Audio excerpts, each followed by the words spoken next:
Tell me something, fellas. How fast do you think a marriage can die? Mine ended in the time it took for my ex-wife to smile while rolling her suitcase out of our front door. No hesitation, no second glance, just that cold little smile, like walking away from me was the easiest win of her life. 2 days later, I learned exactly why. Rain hammered the porch that night when someone knocked on my door. I opened it, and there she stood, my ex-wife's younger sister, soaked, shaking, carrying a truth she had no business carrying. Gavin, we need to talk about Laura. And trust me, once you hear what came next, you'll understand why I couldn't walk away from this story either. Show don't tell, sensory detail, 6'10" emotional weight. You ever walk into your own house and feel like you don't belong there anymore? That was me the morning after Laura left. The place looked the same, sure, but everything felt wrong, like the air itself had stopped trusting me. The kitchen was the first punch. Cold stainless steel counters, half a box of leftover pizza sitting open like a reminder of how far I'd let things slide. The refrigerator hummed too loud, like it was filling the silence she used to take up. And on the table, our wedding picture, face down. I don't even remember flipping it, but there it was, glass smudged, frame crooked, like even the memories were tired of trying. I turned on the TV just to kill the silence. NFL highlights flickered across the screen, but without sound, the players just looked like ghosts running in circles. Kind of like how our marriage ended. Lots of motion, zero connection. I stood there in that yellow kitchen light, feeling the weight settle. Not anger, not hate, just this heavy, hollow ache sitting right behind my ribs. And all I could think was, empty house, empty heart. Flashback. Fractured domestic life. 6'10", emotional weight. It didn't always look this broken. That's the part that messes with me the most. You don't wake up one day to a ruined marriage. No, it dies slow, quiet, like someone turning down the volume until you don't notice the silence anymore. I kept thinking back to one night in particular. Dinner on the table, both of us eating in total silence. Forks scraping plates, the clock ticking above the fridge. Nothing human in the room. We sat like coworkers on a lunch break neither of us wanted. Then came the schedules. She worked late, I worked earlier. Our calendars drifted apart until they barely touched. When I did try to talk, she'd hit me with that tired sigh, the one that made me feel like asking for 5 minutes of her time was some kind of burden. And then she said it, out of nowhere, like it was nothing. You're boring, Gavin. Not angry, not emotional, just a fact in her mind. I wanted to push back, ask her when we stopped being partners, but instead, I swallowed it. Same way I swallowed a lot of things back then. We went to bed that night facing opposite walls, and all I could think was, she checked out long before she left. Looking back, the signs weren't subtle. They were loud. I was just too damn tired to listen. It started with her phone. Laura used to leave it anywhere, kitchen counter, nightstand, even in the car. But one day she started taking it with her everywhere. Screen flipped down, notifications off, messages cleared like she was wiping fingerprints off a crime scene. I told myself it was nothing. People get protective of their privacy, right? Then came the smell. She'd walk past me smelling like some expensive new perfume, sharp, floral, nothing like the warm vanilla scent she used to love. I remember thinking, she's dressing for someone, but it sure as hell isn't me. The late nights followed. Jim, she'd say. But nobody comes home from a workout with perfect hair and a fresh coat of lipstick.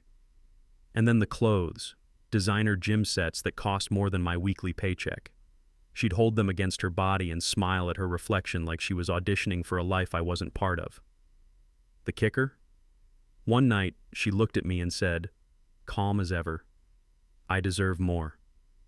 And in that moment, I realized something brutal. I was just a placeholder she was waiting to outgrow. The thing people don't tell you about a dying marriage is how quietly a man disappears inside it. It doesn't happen in one blow. It's slow, steady, like erosion. I used to have a life, friends. I grabbed a beer with after work, hobbies that made me feel human, fishing down at Clear Lake on Saturdays, weekend barbecues with my brothers. Small stuff, but it kept me grounded. Then somewhere along the way, I started shrinking to fit the version of myself Laura preferred. Worked extra HVAC shifts so she wouldn't complain about money. Skipped meetups because we need to stay home. Stopped fishing because it's a waste of time. Hell, I even changed the music I played in my own truck because she said rock made me too immature for my age. So I adjusted, smoothed edges, lowered volume, took up less space in my own life. And I told myself, this is marriage, right? Compromise? But standing in that empty house after she left, I couldn't escape the truth I'd been avoiding for years. Somewhere along the way, I lost myself.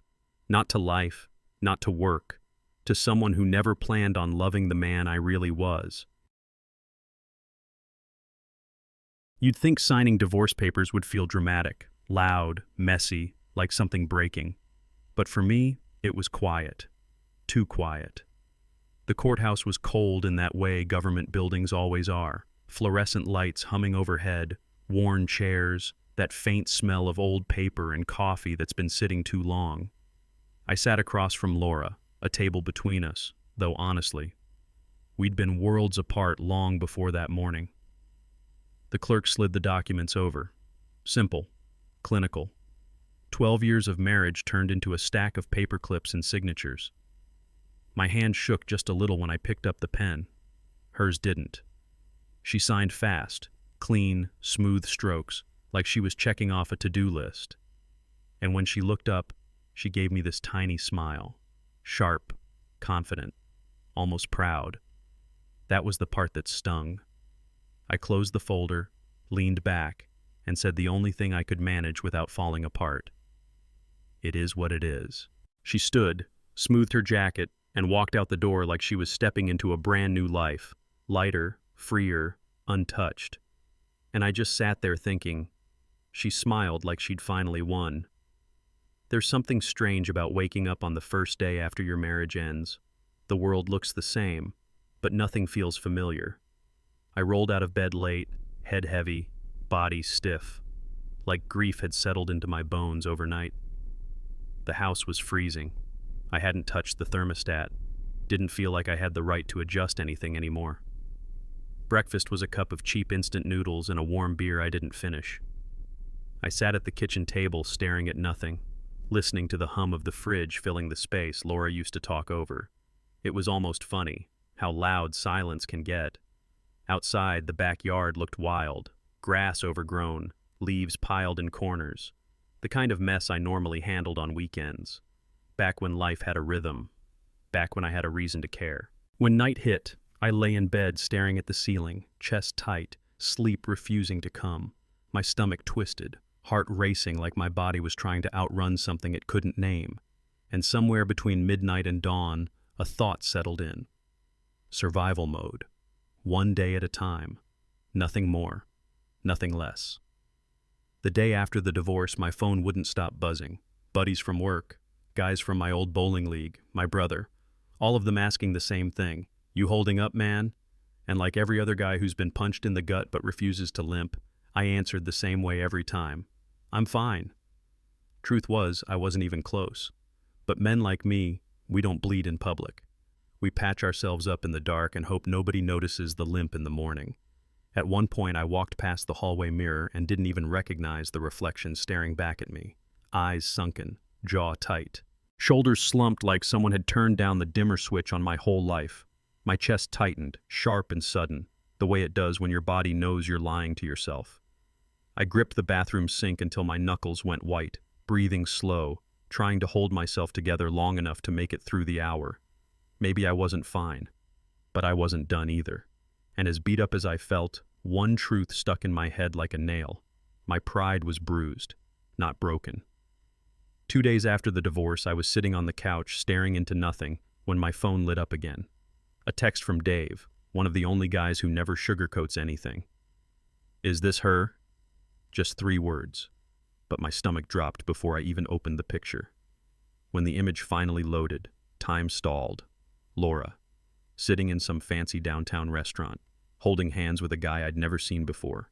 Her smile wide and warm and full, warmer than anything she'd given me in years. I zoomed in, hoping there was some mistake, but there wasn't. Her hair done, dress new, eyes glowing in that way people glow when they're exactly where they want to be. And then I saw it. The timestamp. 2 days. Just 2 damn days after she walked out of our home like she was stepping into freedom. My hand shook so hard the bourbon in my glass nearly spilled. Not from anger, at least not then, but from the crushing realization of what that photo really meant. She didn't move on quickly. She moved on before. Before the ink dried, she had someone lined up. And suddenly, everything I'd ignored started making perfect sense. After seeing that picture, I sat on the edge of my bed, staring at my wedding ring like it was some relic from a life that didn't belong to me anymore. I didn't even realize I'd been turning it between my fingers until the metal started warming in my palm. That's when her words came back. I deserve more. She'd said it so casually back then, like she was stating the weather. But now, with that picture burned into my head, her tone made a different kind of sense. And then Dave's text echoed again. Is this her? Only this time, something darker layered over it, a word I couldn't shake. Backup. The kind of word that sticks to your ribs and sours everything you thought you knew about your past. Backup. Like I wasn't a husband. Just an option she kept warm while she scouted better deals. I walked to the backyard window, staring at the overgrown grass swaying in the wind. Funny thing, it looked exactly like my life felt. Untended, overlooked, waiting for someone to admit it wasn't enough. And the question that finally hit me hurt more than the picture did. Was I just the stepping stone? That night was the longest one of my life.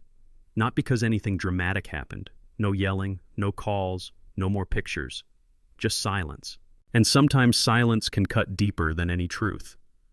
I sat in the living room with all the lights off, TV remote in my hand, thumb frozen over the power button. I couldn't bring myself to turn anything on. Noise felt dishonest, like it would cover up what I needed to feel. The rain started first, light at the beginning, tapping against the window like someone trying to speak through glass.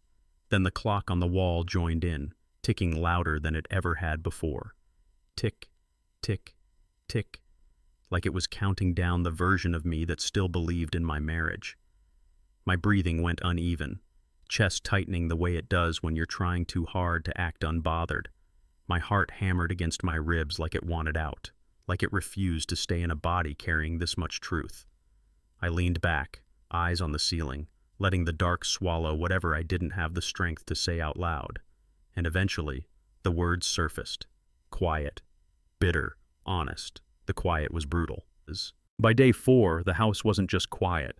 It felt hollow, like someone had scooped the soul out of it and left nothing but drywall and echoes. I'd been drifting from room to room all morning, touching things that didn't feel like mine anymore. I didn't know what I was looking for. Maybe some proof that my life wasn't as broken as it felt. The sky outside had turned that heavy Texas gray, thick with the promise of rain. And when the first thunder rolled, something inside me tightened. Then came the sound that froze me in place. Knock, knock, not loud, not frantic, just steady, like whoever was out there wasn't here by accident. My hands started shaking before I even reached the hallway. Stupid, right? A grown man scared of a door. But grief makes everything heavier. Even simple things feel like cliffs. I walked down that dim hallway, each step echoing. My fingers hovered over the deadbolt for a second longer than they should have, like my body knew something my mind didn't.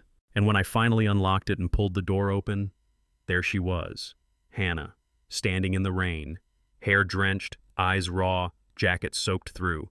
And just like that, everything shifted. For a second, neither of us said anything.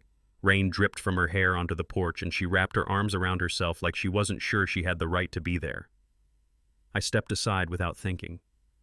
She walked in slowly, her wet jean jacket brushing against my arm. The house, cold all morning, suddenly felt less empty. Not warm, but less dead. Like her presence cracked a window open somewhere inside me. I handed her a towel and made coffee, mostly because I didn't know what else to do with my hands. She wrapped her fingers around the mug, letting the steam thaw whatever storm she'd brought with her. Her eyes kept scanning the room, not judging, just noticing. Like she could read the last 4 days from the mess, the silence, the way I hadn't bothered shaving. Finally, she looked up, and there was something in her expression I couldn't place, a mix of guilt, worry, and something heavier. Her voice came out soft, almost trembling. "Gavin, we need to talk about my sister."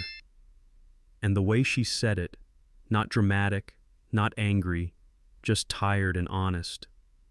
That was the moment my heartbeat changed. Not faster, just sharper. Like my body knew the truth coming next wasn't going to be gentle. Hannah sat there holding that coffee mug like it was the only thing keeping her steady. Her eyes flicked up, then down, then up again, like she was testing how much honesty I could handle. When she finally spoke, it wasn't gentle. "She's been bragging, Gavin." I didn't understand at first. Bragging? About what? Hannah swallowed hard. "About him, the guy in that picture. She's been seeing him for a while." A cold wave washed over me, slow, heavy, crawling up my spine. "How long?" I asked, but she kept talking, like she had to get the poison out before she changed her mind. She told a couple people at work, said she moved on before the divorce was even close to final. Months, Gavin. Months. I felt the room tilt, like the floor under me wasn't fully attached to the house anymore. Hannah looked away, voice dropping lower. She even called him her backup plan guy. Her words, not mine. Backup plan. The phrase hit like a steel-toed boot to the ribs. A laugh almost slipped out, sharp, humorless. I wasn't amused, just stunned.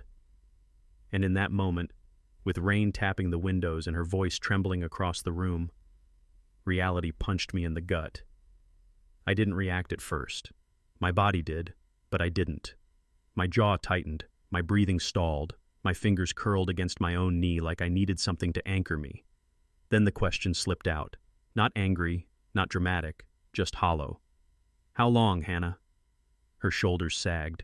She didn't want to look at me, didn't want to be the one holding the knife, even though Laura was the one who swung it. "Months," she whispered. Same word, same hit, but hearing it the second time carved deeper.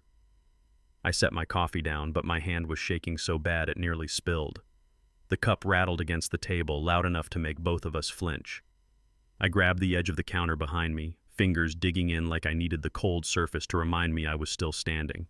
I didn't shout, didn't slam anything, didn't accuse her. That's the thing about a man's pride. It doesn't explode. It caves inward, quiet as a fault line right before an earthquake. "I see," I finally said, but my voice came out rough, scraped raw, and the truth landed in a place I didn't even know was still vulnerable. I felt disposable. Not unlovable, not unwanted. Disposable. Like someone could crumple me up and trade me in for a fresh start. For a while, neither of us said anything. The rain softened outside, tapping gently against the window instead of hammering it.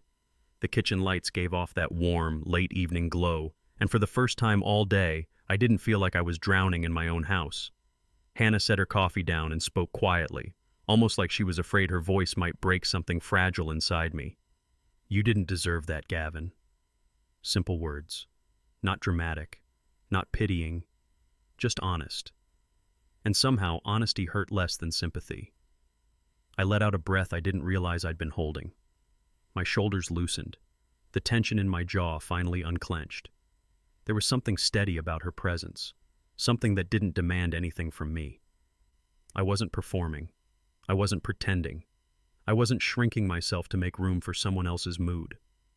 She looked at me like I wasn't broken, like I was a man going through hell but still worth something. That look knocked something loose in me. It had been years since someone saw me without judgment or disappointment, and the truth hit deeper than anything else that night. For the first time in years, I felt seen. But what she said next changed everything I thought I knew about her. Her words pulled me back, way back, to a memory I'd tried to bury. Thanksgiving at Laura's parents' place, a house full of noise, food, and expectations so thick you could choke on them. The dining table was overcrowded, too many relatives, not enough honesty. The turkey was burnt, but everyone pretended it tasted amazing. Football played on the TV in the background, volume low, as if joy itself had to stay polite in that house. Laura was in her element, smiling wide, telling stories, complimenting everyone, acting like we were the perfect couple she'd always wanted people to believe we were.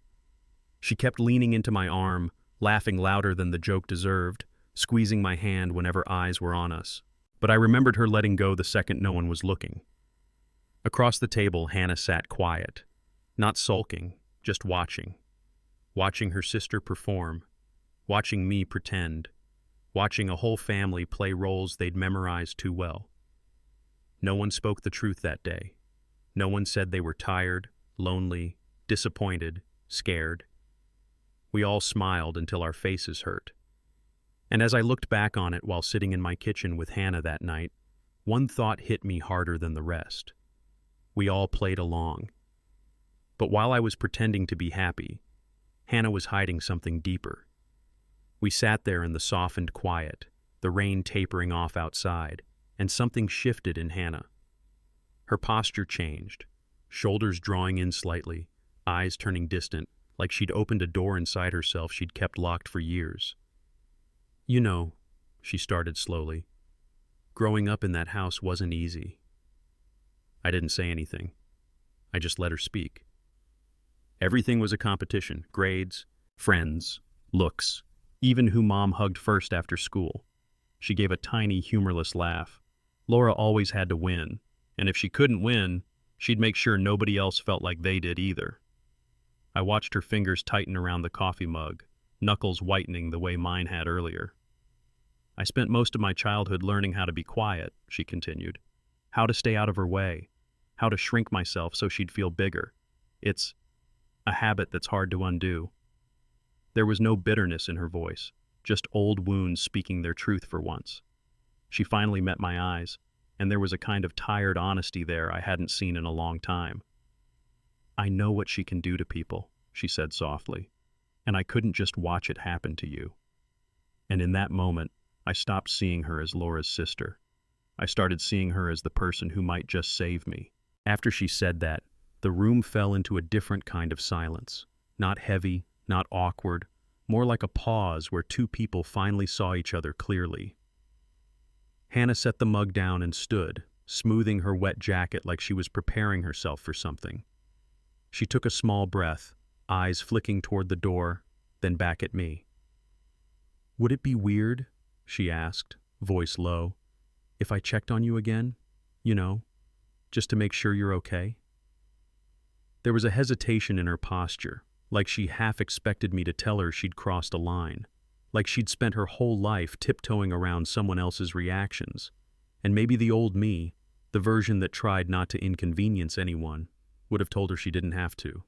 But after everything she'd shared, everything she'd seen in me, something loosened in my chest. I nodded. "Not weird at all." She smiled. Small, genuine, the kind that warmed the edges of a cold room without trying. The rain outside finally stopped, leaving the world quiet in a gentler way than before. She stepped toward the door, pausing just long enough to look back. "I'll check in soon," she said, and for the first time in days, I believed things might not stay this dark forever. After that night, Hannah didn't disappear the way people usually do when things get emotional. She showed up again, and again. Not every day, but often enough that the house stopped feeling like a cold storage unit for memories. Some mornings she'd swing by with coffee, still warm, still smelling like that little cafe near her clinic. Other times she'd bring soup she made the night before, the kind that tastes better than it needs to because someone actually cared while cooking it. Then there were the evenings. She'd drop off a movie she thought I'd like, or we'd end up scrolling through options and never picking anything. Sometimes we just sat there in the quiet, her on one end of the couch, me on the other, sharing the kind of silence that doesn't suffocate, just settles in soft. Occasionally she'd laugh at something stupid I said, just a small laugh, quick and natural. And it had hit me how long it had been since I'd made anyone laugh without trying to earn approval or keep the peace. Little things, tiny moments, but they stacked up fast.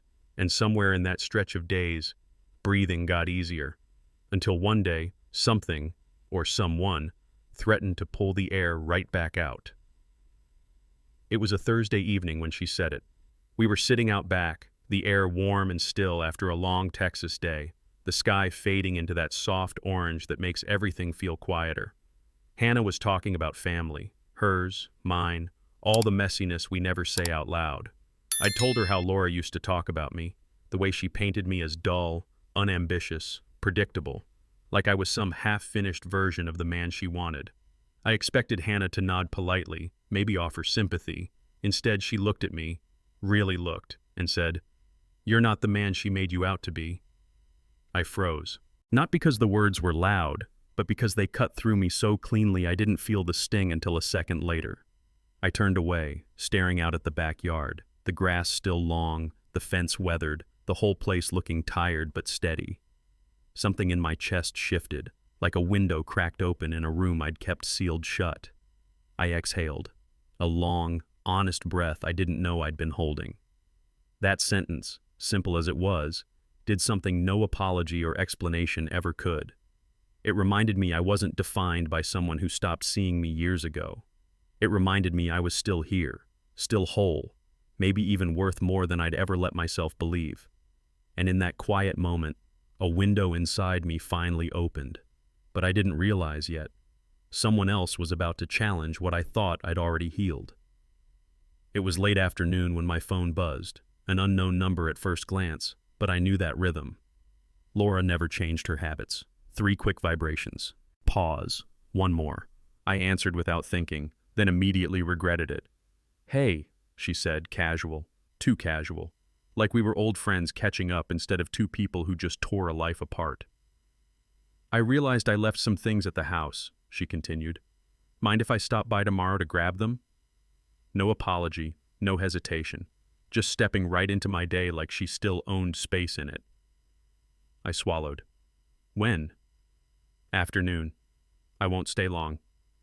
Her tone was breezy, like she knew exactly how to twist a knife without applying pressure. I told her that was fine, but my grip on the phone tightened. Not from longing, those days were gone, but from knowing something was coming, something messy, something she wasn't saying.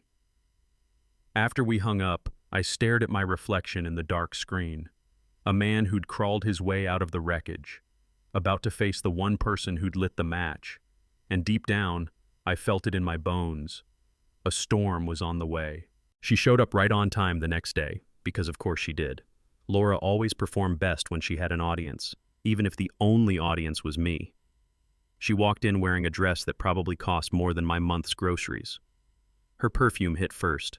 Strong, sharp, the kind that clings to a room long after someone leaves. It wasn't the warm scent she used to like.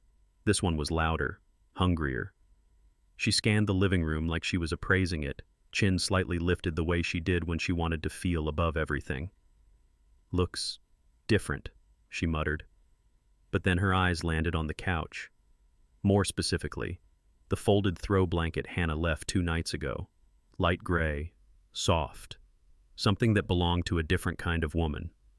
Laura froze. Not long, just a flicker, but enough to show her mask crack. Her voice tightened. "Who's been helping you around here?" There it was, the question loaded like a gun placed gently on the table.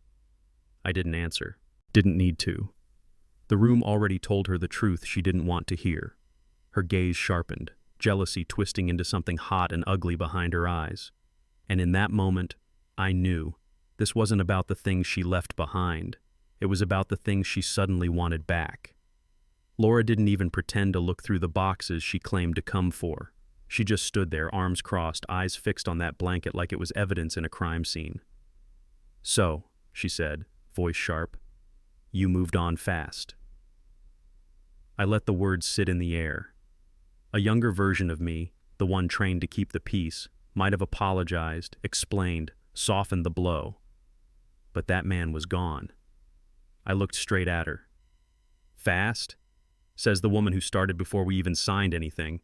She blinked, just once, a tiny glitch in her expression, like her mind didn't have a script ready for someone talking back. Then came the forced laugh, the one she used when she wanted control back but didn't know how to grab it. "That's not the same," she muttered. "Looks the same from where I'm standing."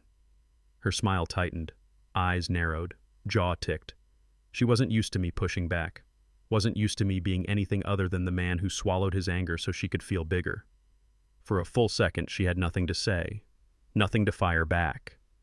And her silence, that one beat of stunned quiet, was louder than any argument we'd ever had. Laura broke that silence with a low, bitter exhale. "She's doing this to hurt me," she snapped. "Don't you see that? Hannah always hated when I had the upper hand." There it was. Not concern, not regret, not even curiosity. Jealousy, raw and sour, leaking through every word. I didn't move, didn't raise my voice, didn't give her the reaction she wanted. I just stood there, hands at my sides, steady in a way I hadn't been in years. "You really think this is about you?" I asked. She scoffed. "Everything she does is about me." I shook my head slowly. Maybe it started that way. I don't know, but that's not what it is now." She froze again, just for a breath. Her lips parted like she was about to say something, then closed just as quick. Like the truth was too big to swallow but too painful to spit out. I didn't rub it in, didn't gloat, didn't twist the knife. My calm did more damage than anger ever could have. And she felt it. I saw it in the way her shoulders curled inward, like the ground wasn't as steady as she expected. For once, the balance wasn't in her favor. For once, I wasn't the man she could bend. Hannah hadn't made me stronger. Life had. Truth had. And I wasn't stepping back again. After Laura left, the house felt heavier than before, like she dragged out the air but left the tension behind. I sat on the edge of the couch, elbows on my knees, letting the silence settle. It wasn't painful silence this time, just the kind that asks what comes next. My phone buzzed. Hannah. "Did she come by?"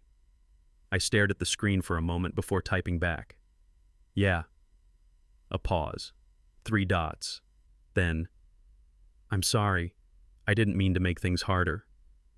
I leaned back, exhaling slowly. She didn't owe me an apology. Not for any of this. "You didn't. You made it clearer." It took her less than 10 seconds to reply. "Then let me bring dinner tomorrow?" I hesitated. Not because I was unsure, but because it had been a long time since anyone offered me something without conditions attached. "Yeah," I wrote. "That'd be nice." Her last message came in warm, simple, and exactly what I needed. "Good. See you tomorrow." I set the phone down, and for the first time since the divorce, the quiet didn't feel like it was crushing me. It felt like space, like possibility. This wasn't running. This was choosing, and I was finally ready to take a step forward. But someone was already waiting at the next step, with something I never expected. She showed up the next evening right on time, holding a container of pasta she'd made after her shift. Nothing fancy, no garnish, no perfect plating, just real food cooked by someone who meant well. And somehow, that meant more than any restaurant meal Laura and I had shared in years.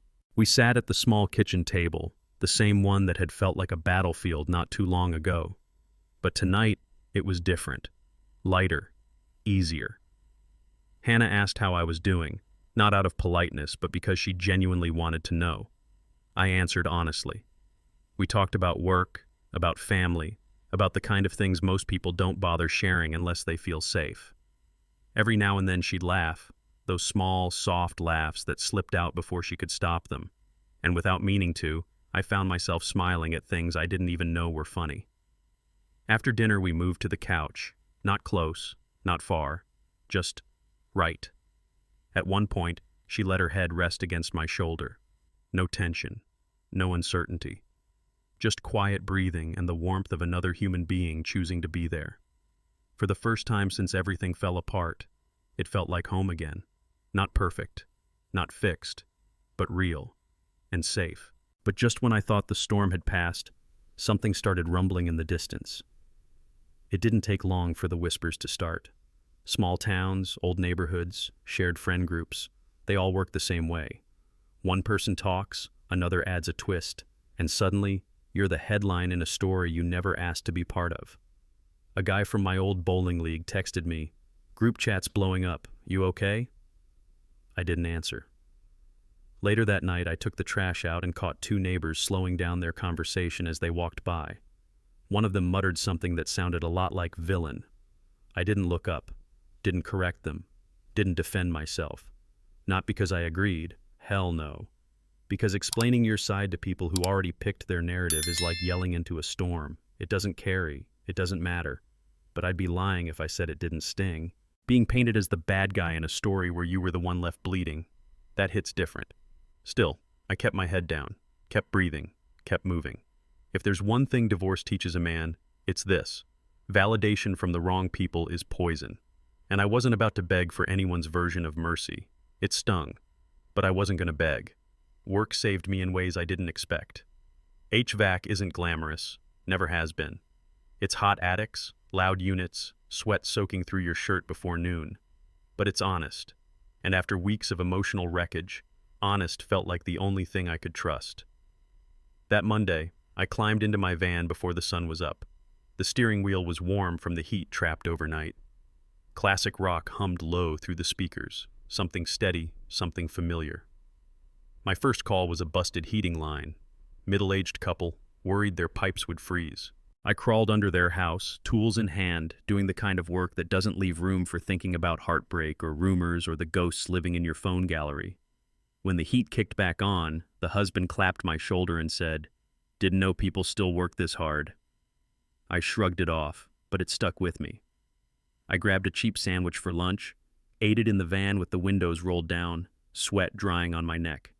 And for a brief moment, I felt something I hadn't felt since before the divorce. A quiet sense of worth, not from validation, not from approval, from action, from showing up. Because at the end of the day, a man's got to stand for something. And I was finally remembering what that something felt like. One night, after a long shift and an even longer week, Hannah and I sat on the porch. The sky was quiet, the air cool, and for once the world didn't feel like it was leaning on my chest. She was tracing the rim of her mug with her thumb, eyes distant but steady. Then she said something I didn't expect. You know, growing up as Laura's sister wasn't just competitive, it was exhausting. She didn't say it with bitterness, more like she was stating a weather pattern she'd lived under too long. She was the star, always. I was the shadow, the extra, the one people forgot was in the room. She breathed slowly, choosing her words. And I learned early that I had two choices: become like her or become the opposite. She looked at me then, really looked, not searching, not comparing, just present. I chose kindness, chose softness, chose not to let what broke me define me. Her voice didn't shake. It didn't brag either. It was just truth, quiet, earned, human. And in that moment, sitting under a porch light with peeling paint and a breeze that smelled like cedar, I realized she wasn't trying to save me. She was showing me she survived the same fire. But there was one thing she hadn't told me yet, something even Laura never dared to say aloud. A few nights later, after takeout and a movie we barely watched, we ended up talking about the thing we'd both been dancing around. Us. Not in some dramatic candlelit way, just two people trying to figure out how to walk without stepping on landmines. "I don't want to mess this up," Hannah said quietly. Her hands were folded in her lap, fingers tangled. "I've seen what rushed love does to people. I've lived in the fallout." I nodded. "Yeah, I have too." We didn't need to name her sister. Her shadow was loud enough without being spoken. "So," I said, "we take it slow. No hiding, no pretending, no crossing lines that hurt either of us." Her eyes softened, like someone had finally spoken the language she'd been waiting for. "And if either of us feels off," I added, "we say it. Out loud. Straight." She exhaled, relieved. "That's what I want. Healthy, honest, respectful." I reached over, not grabbing her hand, just brushing my fingers against hers, letting her decide. She didn't pull away. She curled her fingers into mine, gentle and sure. "We do this right," she whispered, "or not at all." And for the first time in a long time, Doing it right actually felt possible. You can feel when something shifts in the background of your life, even when you're not the one living it anymore. That week, I started hearing things, small comments, half whispers, bits of conversation from people who used to keep Laura on a pedestal. A coworker of hers mentioned in a group chat that the guy she'd left me for was talking to someone new. Another friend said she'd posted a picture with him, smiling, but the smile wasn't in her eyes. Then someone else chimed in. Yeah, something's off. I didn't jump in, didn't comment, didn't even hit the reaction button. I just kept scrolling. Later, a neighbor told me they'd seen her at the grocery store, makeup thick, sunglasses on indoors, that jittery energy people get when they're trying to keep their world from slipping. I didn't gloat, didn't feel triumph, didn't even feel satisfaction. Just a quiet, strange stillness, like watching a storm pass that you're finally not trapped inside. I knew this would happen eventually, not because I wanted it, but because the truth always catches up to people who build their life on the wrong things. From a distance, without lifting a finger, I could see it. Her side of the wall was starting to crack. It was just after midnight when my phone rang. The screen lit up with her name, Laura, and for a second, I just stared at it, debating whether to answer or let it buzz itself to death. I picked up. Her voice hit me first, unsteady, breath uneven, like she'd been crying or running or both. Gavin, hey. I didn't reply. She exhaled shakily. I know it's late. I needed to talk. What followed wasn't clean. It wasn't mature. It wasn't even fully coherent. It was a mess. Apologies wrapped in excuses, explanations tangled with half-truths, emotional knots she didn't know how to untie without dragging me into them. I made mistakes, she whispered. I know that now. I thought I wanted something different. I thought I deserved more. But, her voice cracked. None of it feels right. None of it feels real. I stayed silent. Not cold, just done with speaking into a past that never listened. Then she said the one thing that actually landed. Maybe you were the best thing in my life. The words hung there, heavy, late, and painfully slow to arrive. And all I could think was how strange it felt hearing it now, after everything had already burned. For a long second after her confession, I just listened to her breathing through the phone, shaky, uneven, searching for something I no longer had to give. Old me would have folded. Old me would have rushed to soothe her, patch her up, shrink myself to make room for her chaos. But that man was dead, buried under the rubble she'd helped create. Laura, I said quietly, I'm not the same man anymore. She inhaled sharply, as if the sentence hit harder than anything else I could have said. I'm not coming back, I continued, and I'm not reopening wounds we both know won't heal right together. She tried to interrupt, some mix of regret, confusion, maybe pride fighting for air, but I didn't let her derail the truth I'd earned the hard way. I appreciate you telling me the truth, I said. I really do, and I hope you find peace, but it's not going to come from me.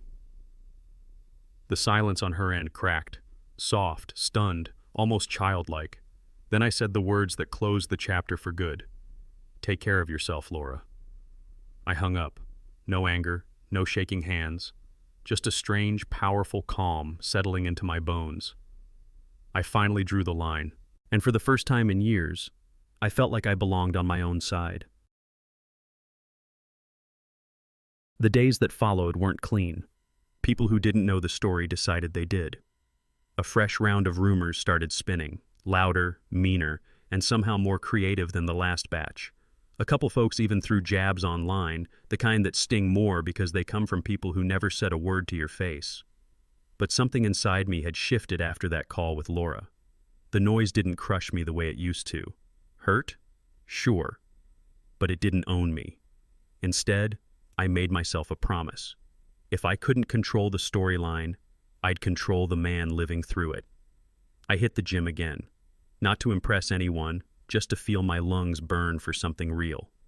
I cooked actual meals instead of living off takeout. I slept, not perfectly, but enough that my mind stopped fogging up by noon. Every small action stacked up, tiny bricks rebuilding the spine I'd let bend too long. And somewhere in that rhythm, lifting, sweating, eating better, breathing deeper, I felt the ground under me get steadier. Rock bottom wasn't the end. It was the foundation. Rock bottom taught me how to climb. One evening, after a long week of rebuilding whatever version of myself I was trying to grow into, Hannah and I ended up on the porch. Texas does something special at sunset. Turns the whole sky into a slow-burning orange, the kind that makes you forget the world ever tried to break you. We sat on those old wooden chairs that creak no matter how still you are. The boards under our feet were warm from the leftover heat of the day. The smell of wet grass drifted up from the yard, clean, earthy, grounding. She didn't talk at first, and I didn't need her to. Some people fill silence. Some people ruin it. Hannah honored it. Our hands brushed, not planned, not bold, just a small thing that felt bigger than it should. I didn't pull away. Neither did she. The air between us felt different, lighter, like the space wasn't crowded with ghosts anymore. The sky dimmed into soft peach. The cicadas hummed. A breeze moved across the porch, not cold, just kind. And as I sat there with her shoulder close enough to steady me without touching me, something inside finally loosened completely. Breathing felt easy next to her, but the past hadn't said its last word yet, and it was about to knock. Again. We stayed on that porch until the sky turned dark and the first stars started showing. Quiet, patient, exactly the way the moment needed to be. Then Hannah spoke, barely above a whisper. I used to think loving you would ruin everything. Her voice wasn't shaky. It wasn't scared. It was honest, heavy with all the years she'd spent playing small, stepping around the wreckage her sister left behind. Always afraid wanting something for herself made her disloyal. I turned to her, a little stunned, a little humbled. Ruin everything? I asked softly. She nodded. Yeah, I thought choosing you meant choosing chaos, choosing drama, choosing her anger. Her eyes glistened. Not dramatic tears, just the kind that show when someone finally stops fighting the truth. I didn't let her finish the spiral she'd carried for too long. I leaned in slightly, voice low, steady. We didn't ruin anything, Hannah. We saved each other. Her breath hitched, small, unguarded. She closed her eyes for a second, just enough for the weight of my words to land where they needed to. When she opened them, something was different, clearer, freer, warmer. Our foreheads touched, slow and gentle, like two people finally stepping out of a storm they never asked for.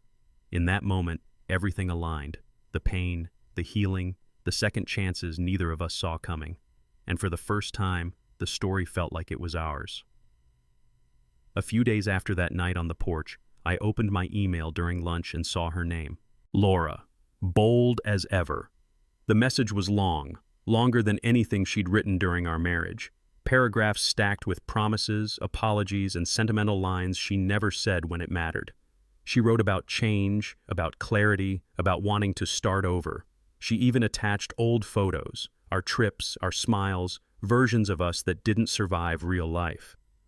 For a second, my chest tightened. Not because I wanted her back, but because grief has a strange way of tugging at the parts of you that used to love what hurt you. Hannah walked in halfway through, holding 2 mugs of coffee. She didn't peek, didn't pressure. She just saw the look on my face and sat down quietly beside me. I scrolled to the bottom of the email, a message wrapped in nostalgia and regret, and hovered over the last sentence. I know you still feel something. Maybe I did, but it wasn't love. It was closure. I highlighted the entire thing, pressed delete. The screen went blank. I turned to Hannah, exhaling slow. I chose the life in front of me, not the ruins behind me. A few mornings later, we decided to take a walk around the neighborhood. Nothing fancy, just a slow loop through the quiet Texas suburb I'd lived in for years. Houses with flags out front, dogs barking behind fences, sprinklers clicking across dry lawns. Normal life, steady life. Hannah walked beside me, hands tucked into the sleeves of her sweater. For the first time, I didn't worry about who saw us, didn't worry about whispers, Didn't worry about being labeled anything by anyone who only knew a fraction of the truth. We passed a couple neighbors who'd been part of the rumor mill. One raised an eyebrow, another looked surprised. I didn't flinch. Halfway down the street, I reached for Hannah's hand. Not dramatic, not performative, just firm, honest, present. She looked up at me, a question in her eyes. I gave a small nod. I'm here. I'm not hiding. Not anymore. We walked past the row of mailboxes, the cul-de-sac where kids played, the driveways where people pretended not to stare. And for the first time since the divorce, I lifted my chin, met every look head on, and kept walking. Because the truth settled clean and solid in my chest. I'm done being the fallback. This, her hand in mine, sunlight on our backs, my steps steady. This was the first future I'd chosen for myself in a long time. After the divorce, she was happy. I watched my ex-wife roll her suitcase out of our front door with a smile on her face, like she'd finally won some game I didn't even know we were playing. 2 days later, I saw why. That picture of her at dinner, holding another man's hand, laughing like 12 years with me were just a warm-up round. 2 more days, her sister knocked, soaked in rain, carrying truths she never should have had to hold, standing on my porch like a second chance I didn't ask for, but badly needed. I used to think losing her was the worst thing that ever happened to me. Now I know better. Some losses don't break you. They save you. They strip away everything that was built on lies so you can finally see what's real. I didn't just find someone new. We found each other in the middle of the wreckage and chose to stay. We didn't fix the past. We outgrew it. We saved each other. Sometimes happiness doesn't knock once. Sometimes it knocks twice, wearing your ex's last name. And if you've ever had to rebuild after being broken, tell me your story. Somebody out there might need to hear it.